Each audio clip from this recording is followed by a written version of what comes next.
Chimes of Freedom, Bob Dylan, here on Democracy Now!, democracynow.org, The War and Peace Report. I'm Amy Goodman with Nermeen Sheikh. Our guest for the hour is Professor Noam Chomsky. We're going to turn again back to President Obama, who addressed part of his speech to the nation last night to opponents of military action on the right and left. My fellow Americans, for nearly 7 decades, the United States has been the anchor of global security. This has meant doing more than forging international agreements. It has meant enforcing them. The burdens of leadership are often heavy, but the world's a better place because we have borne them. And so, to my friends on the right, I ask you to reconcile your commitment to America's military might with a failure to act when a cause is so plainly just.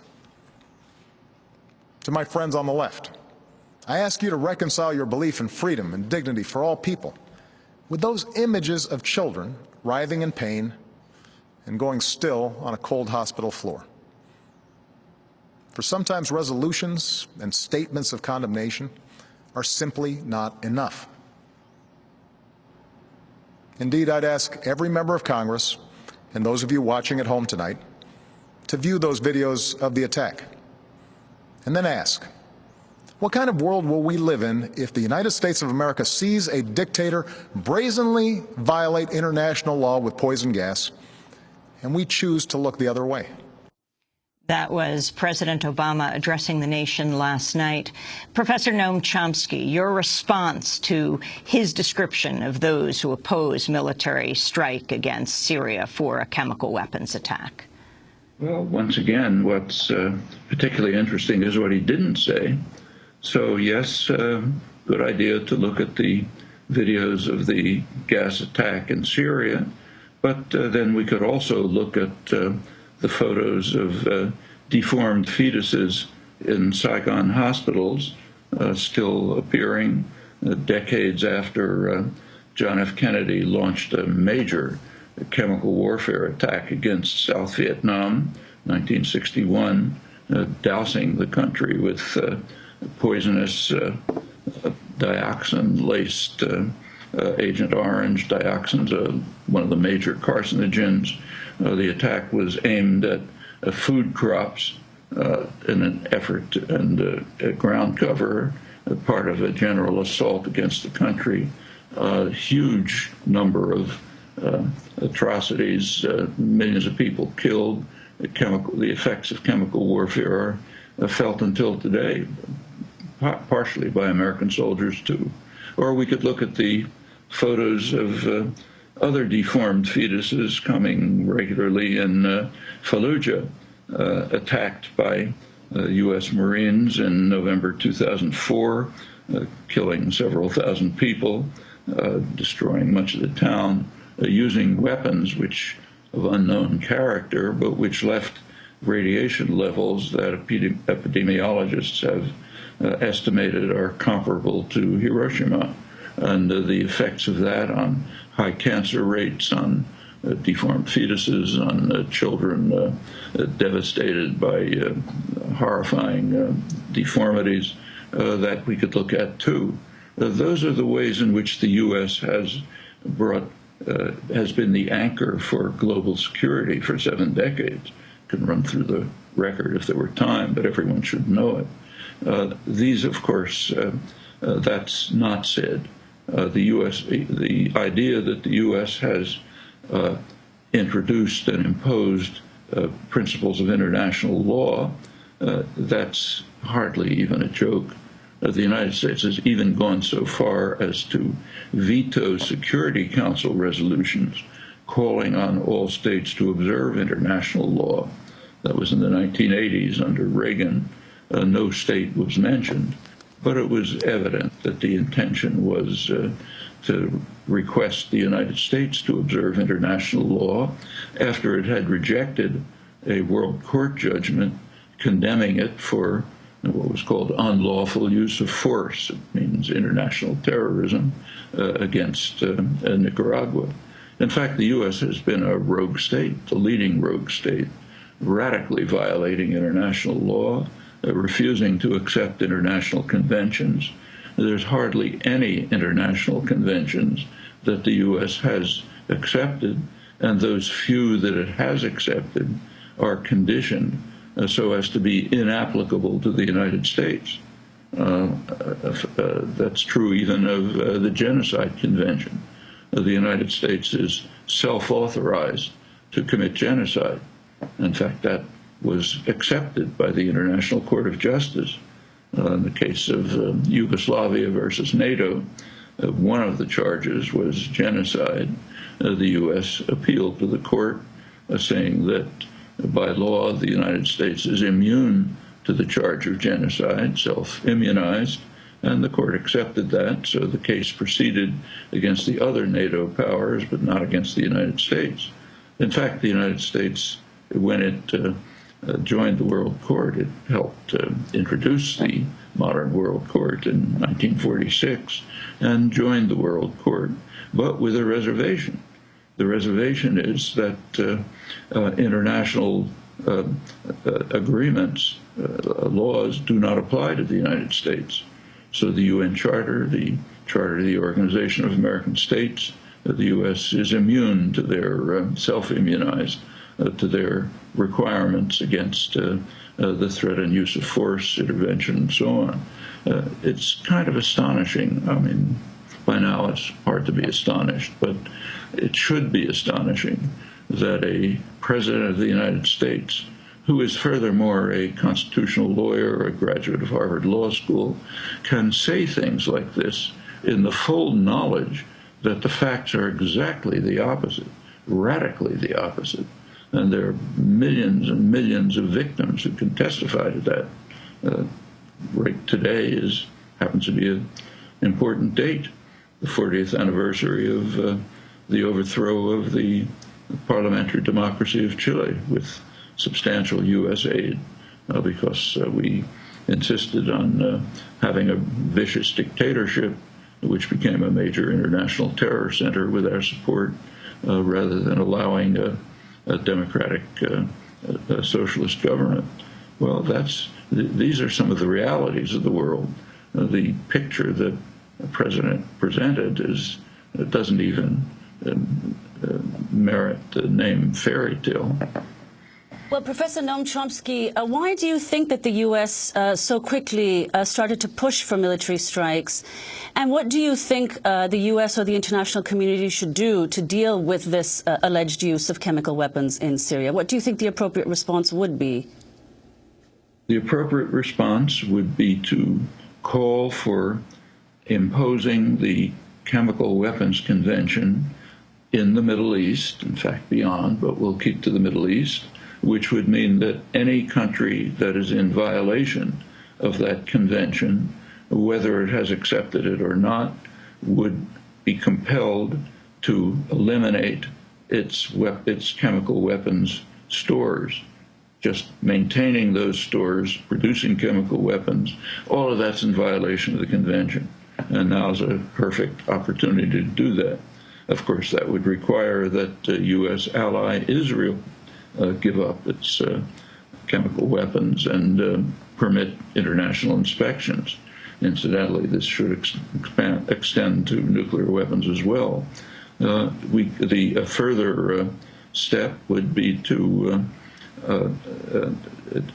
move towards the kinds of negotiations, Geneva negotiations, that the UN negotiator, Lakhdar Brahimi, has been calling for, with Russian support and with the United States kind of dragging its feet. Obama misstated that too last night. That's the one thin hope, and it's pretty thin, for some way to allow Syria to escape what is in fact plunged to suicide, virtual suicide. And why do you think the U.S. started to push for military action so swiftly? As it always does. The United States is a violent military state. It's been involved in military action all over the place. It invaded South Vietnam, practically destroyed Indochina, invaded Iraq, elicited a Sunni-Shia conflict, which is now tearing the region to shreds. Don't have to run through the rest of the record. But the United States moves very quickly to military action unilaterally. It sometimes can get some allies to go along. In this case, it can't even do that. And it's just a routine. The United States is self-immunized from international law, which bans the threat or use of force. And this is taken for granted here. So, for example, when President Obama repeatedly says all options are open with regard to Iran, that's a violation of fundamental international law. It says we are using the threat of force in violation of international law, to which we are self-immunized. There's nothing new about this. Can you think of any other country that's used military force internationally on anything remotely like the scale of the United States during these 7 decades when, according to Obama, we've been the anchor of global security?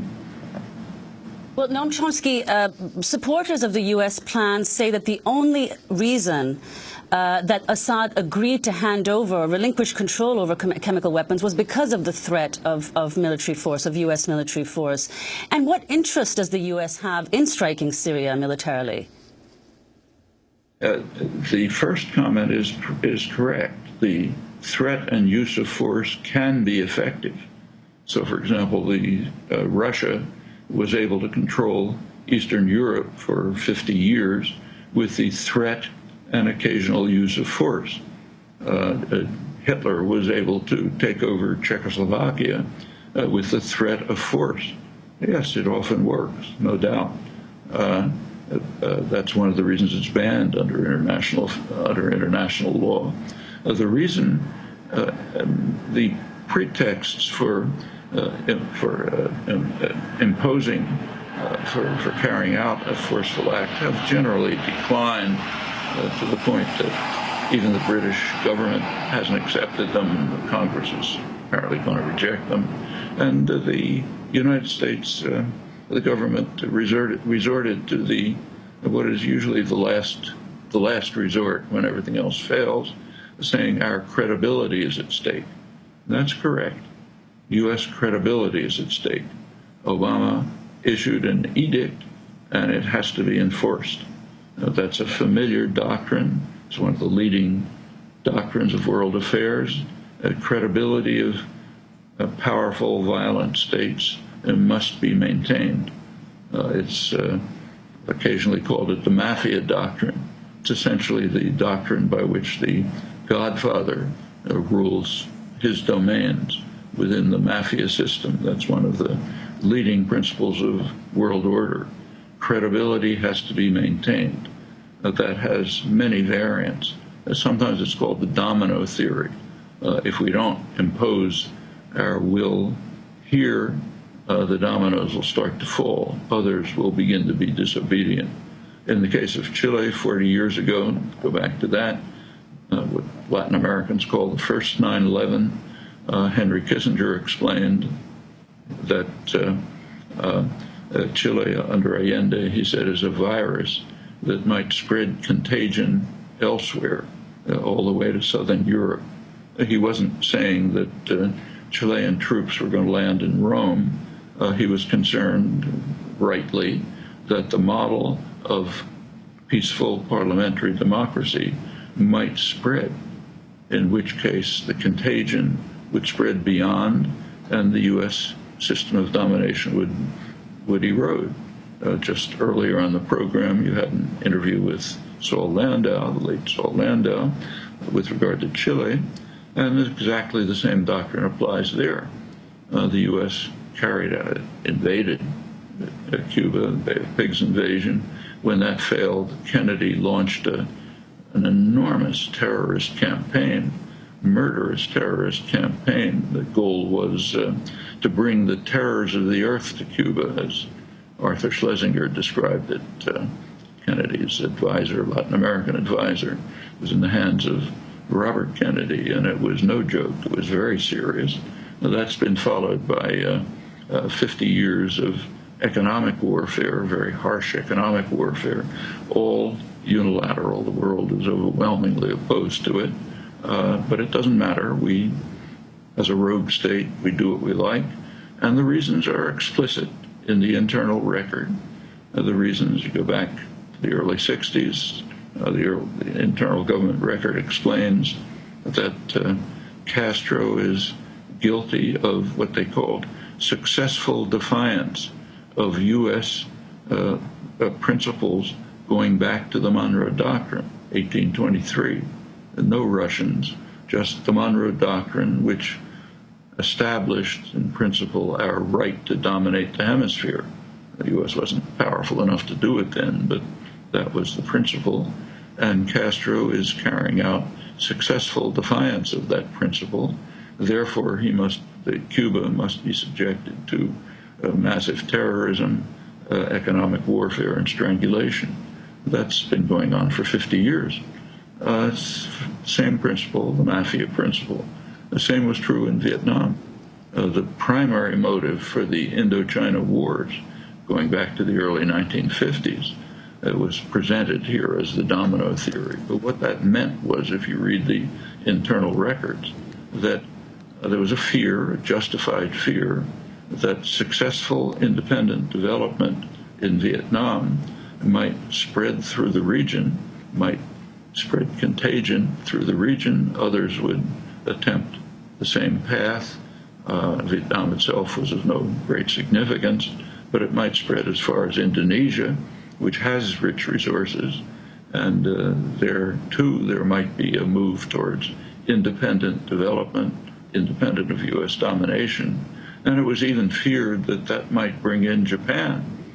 John Dower, the famous Asia historian, described Japan as the super domino. The U.S. was concerned, deeply concerned, that if Southeast Asia moved toward independent development, Japan would accommodate, the word that was used, to East and Southeast Asia, becoming its technological industrial center, and creating a system, an Asian system, from which the U.S. would maybe not be excluded, but at least which it wouldn't control. The U.S. had fought the Second World War to prevent that. That's Japan's new order. And it was in danger of being reconstituted if Indochina gained independence. That's the domino theory. And that was understood. McGeorge Bundy, Kennedy Johnson National Security Advisor, in retrospect, observed that the Vietnam War, the United States should have called off the Vietnam War in 1965. Why 1965? Well, because in 1965, a U.S.-backed military coup took place in Indonesia, slaughtering hundreds of thousands of people, wiping out the only mass-based political party, and instituting a regime of torture and terror, but opening the country up to Western exploitation with its rich resources. And that meant that the Vietnam War was essentially over. The U.S. had won its main objectives. It was pointless to continue it. This policy is, these are major principles of world affairs, and they're understandable, and they're understood. So go back to Cuba again. When Kennedy came into office, he was concerned with changing Latin American policy. He developed set up a Latin American Research Commission. It was headed by Arthur Schlesinger, as a historian who was his advisor. And they came out with a report. It was presented by Schlesinger to the president. And in it, Schlesinger described the problem of Cuba. He said, the problem of Cuba is the Castro idea of taking matters into your own hands, an idea which may have resonance in other parts of Latin America, where the mass of the population is subjected to the same kind of harsh repression that they are in Cuba. And if this idea spreads, the U.S. system of control erodes.